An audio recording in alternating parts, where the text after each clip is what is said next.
Hi all, myself Jayanti, Assistant Professor, Department of Science and Humanities, Vedavyasa Institute of Technology.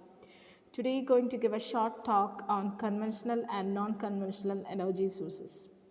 So here we are going to discuss about the conventional and non-conventional sources of energy differences mainly, and for that we have taken solar cells for introducing non-conventional energy sources. So going to discuss about the introduction based on conventional as well as non-conventional and the difference between them. How about the house wiring, basic house wiring rules? How about the solar cells principle? How it is being converted into electricity, and all will be discussing in this small talk. So, the conventional energy sources. The conventional source of energy are generally non-renewable energy sources, which means which cannot be reused or regained or reformed. So coal, oil, natural gas, fossil fuels, electricity, all of these coming under this category. And non-conventional source of energy means it is renewable. That means in coming days or future, it is the conventional energy source going to be exploited. It is the non-conventional energy sources going to be exist.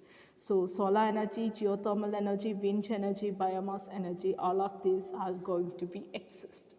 So conventional source of energy, which is being used since a long time, the source of energy are being used extensively in such a way that their non-reservoirs has been depleted to a great extent day by day. At the same time, it is becoming increasingly difficult to discover and exploit their new deposits. So coal, petroleum, natural gas, electricity, all are conventional source of energy. Electricity. So household electricity as well as commercial purpose, we using electricity day by day. So it is coming under conventional source of power, which is playing a barometer of a nation's economic well-being. Availability of abundant electricity means unrestricted growth of industries, transport and agriculture. There are various sources which electricity is being produced. Depending upon raw materials used, they are categorized into three, that is hydroelectricity, thermal electricity and nuclear electricity. For the talk, I have taken the example hydroelectricity and how it is being worked I'll be discussing. So it is a term referring to electricity generated by hydropower. The production of electricity is through use of gravitational force of falling or flowing water, like from dams or from the reservoirs or like waterfalls. It is the most widely used form of renewable energy. Here is a picture regarding how the hydroelectric power station generating electricity. So from the falling water using the turbines, the water will be rotated and the steam is collected in the generator, whereas in power stations, electricity is converted. So house wiring. Going to the house wiring, the electric and magnetic fields are produced as a result of the flow of electric current. The wiring in a house, the electric appliances and light we use all produce. Next, when coming to major components for house wirings, there are three major components. Main switch is there, ELCB is there, whereas MCB is there. Main switch refers to central cutoff switch in a building which affects all other machines and cutoff switches. Earth leakage circuit breaker ELCB is a safety device which is used in the electrical installation with high earth impedance to prevent electric shock.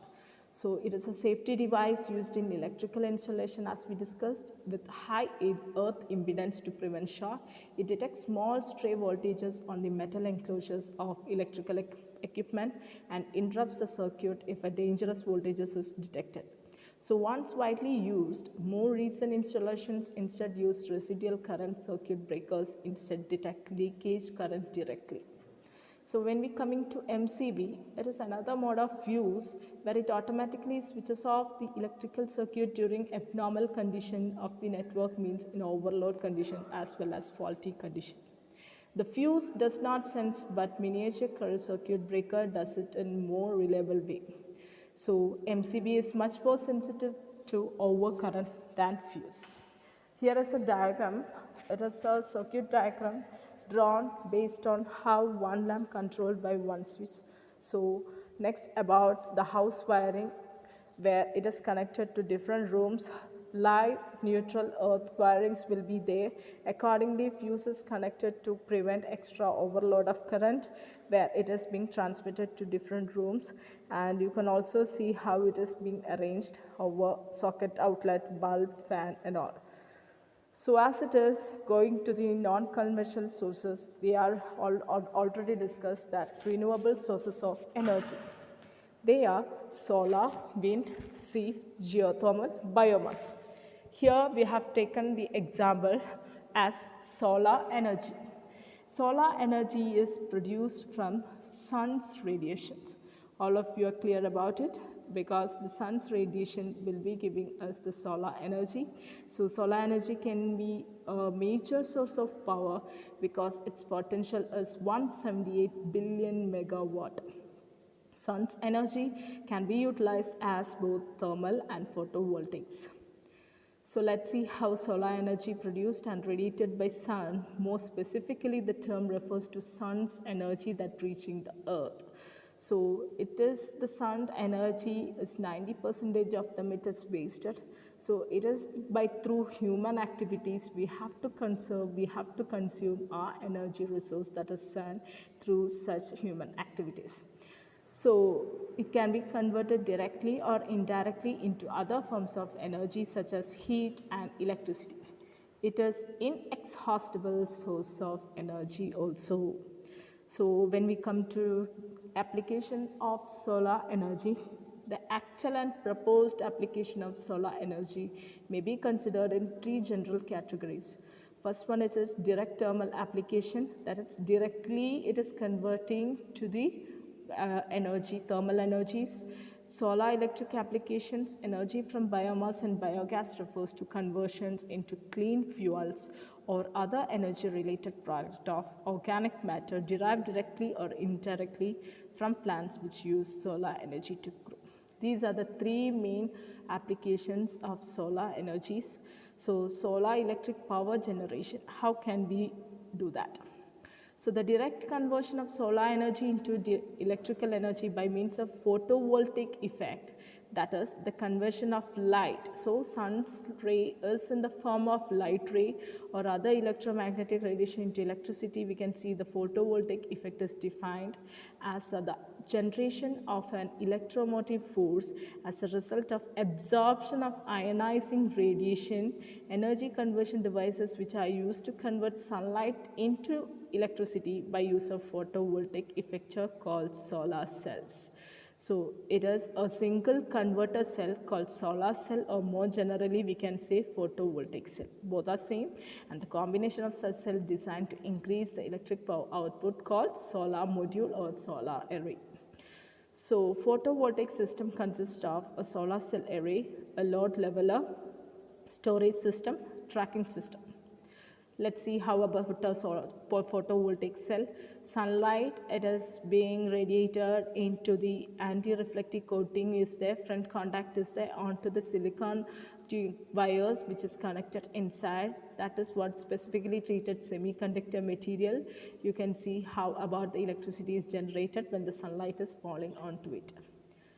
So next, going to the solar cell principle.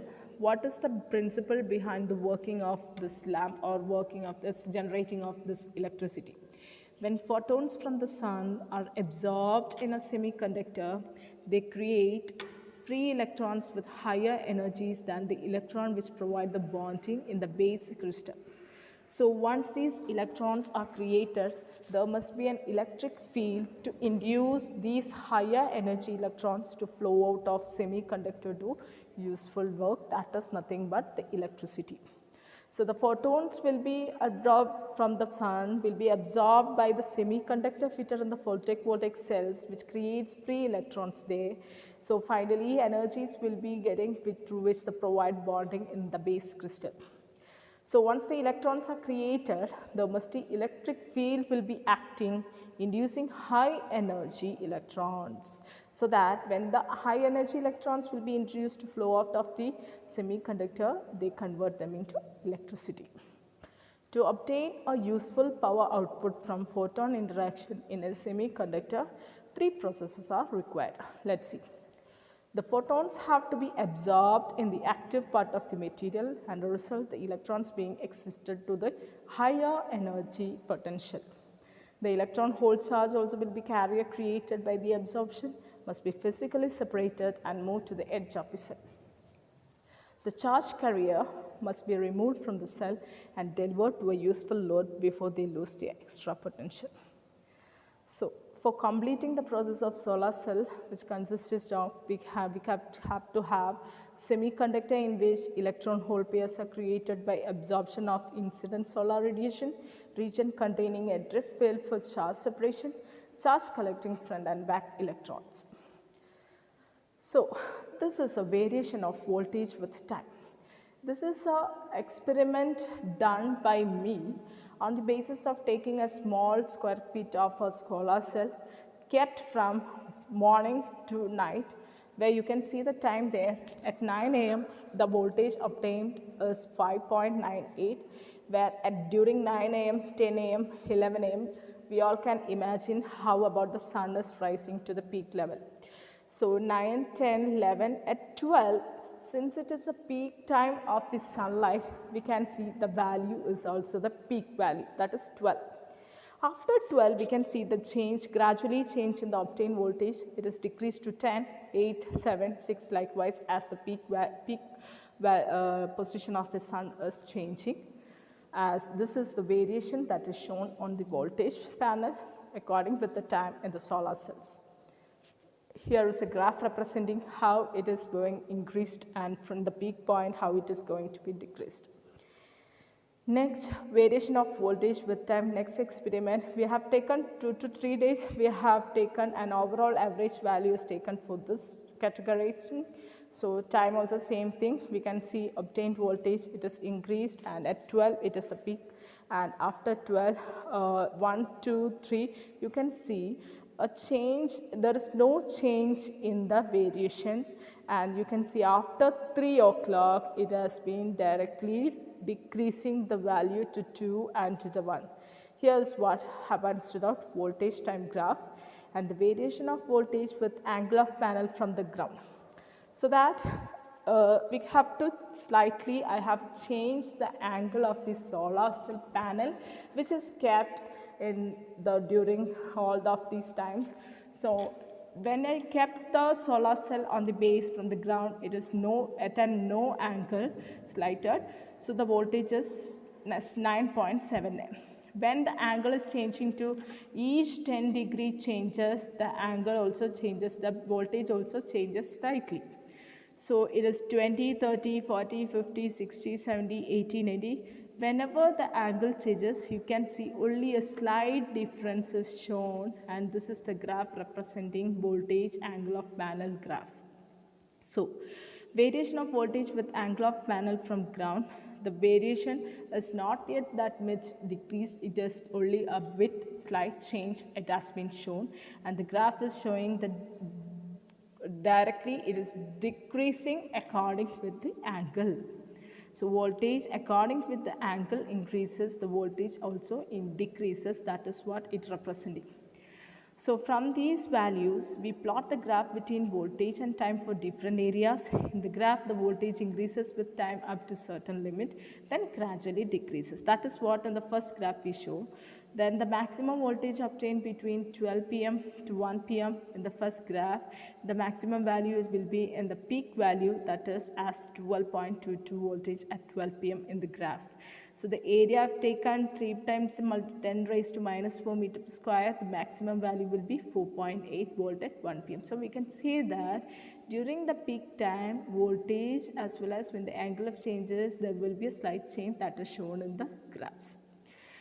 So here comes about the difference between conventional and non-conventional energy sources. So the source of energy which have been used for a long time, it is all about conventional source of energy. They are exhaustible except water, they cause pollution, they are very expensive to be maintained, stored and transmitted as they are carried out long distance through transmission grids and lines. The current that is reaching our houses not directly from the power station, it is too many transmission grids and the transformations. Non-conventional source of energy, the resources which are yet in the process of development over the past few years, they are inexhaustible, they are generally pollution free and less expensive due to local use and easy to maintain. So here we discussed the conventional and non-conventional energy sources, and we explained more details about solar cell, since conventional source is non-renewable and non-conventional source is renewable. If we fully depending on conventional source than non-conventional sources, energy crisis will arise. So we should more prefer on conventional energy sources. So that's what my topic is. From this conclusion, I concluded myself by in the coming future days, we have to be more depending on conventional energy sources. So that's all my talk. Thank you. Thank you all.